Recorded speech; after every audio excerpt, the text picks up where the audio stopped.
যাবে না, 3.5 হাত জায়গা পাবি, পাবি না রে বিছানা। 3.5 হাত জায়গা পাবি, পাবি না রে বিছানা।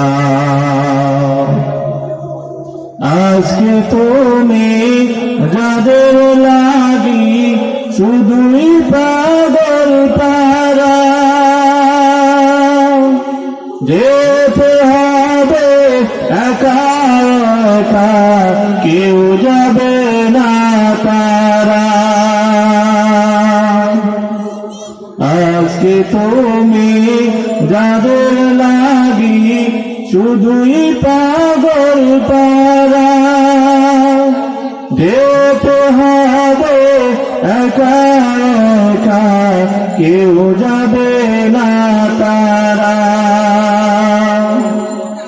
3.5 হাত সাদা কাপড়, 3.5 হাত সাদা কাপড়, এটাই তোমার পাওনা। 3.5 হাত জায়গা পাবি, পাবি না রে বিছানা।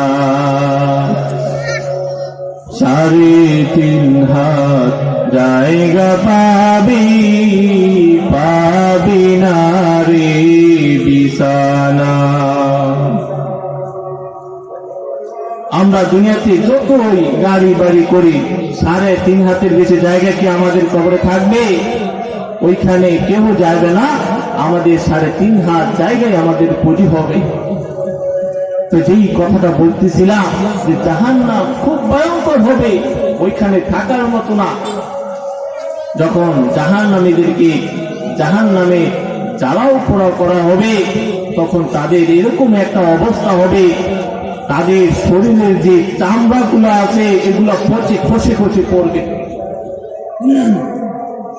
জাহান্নামের এই শাস্তি দিতে দিতে তাদের একসময় এমন হবে, জাহান্নামীদের এই চামড়াগুলা খসে খসে পড়বে, কিন্তু তারা মরবে না, আবার নতুন করে চামড়া লেগে যাবে, আবার আযাব ভোগ করতে থাকবে।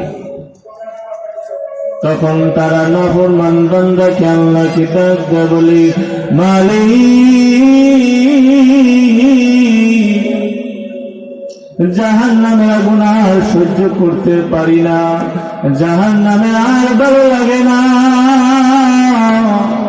ও আল্লাহ আমাদেরকে জাহান্নাম থেকে বের করে দাও, ও আল্লাহ জাহান্নামের আগুন আর সহ্য করতে পারি না।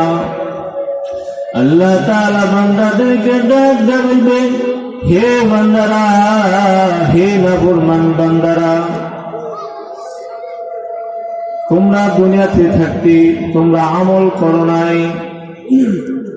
তারা বলবে, আল্লাহ আমাদেরকে দুনিয়াতে পাঠিয়ে দাও, আগে যে অন্যায় করতাম, যে আমল করতাম, ওই আমলের পরিবর্তে নেক আমল করব।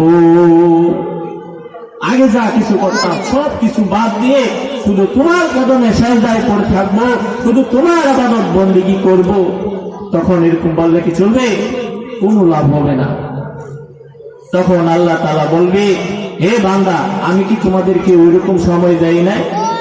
আমি কি, তুমি কি চাইলে আমার ইবাদত বন্দেগী করতে পারতে না? তোমার কাছে কি নবী রাসূল যায় নাই? তোমার কাছে কি ওলি আউলিয়া যায় নাই? তোমার কাছে কি আলেম উলামা যায় নাই? তোমার কাছে কি তাবলীগ জামাত যায় নাই?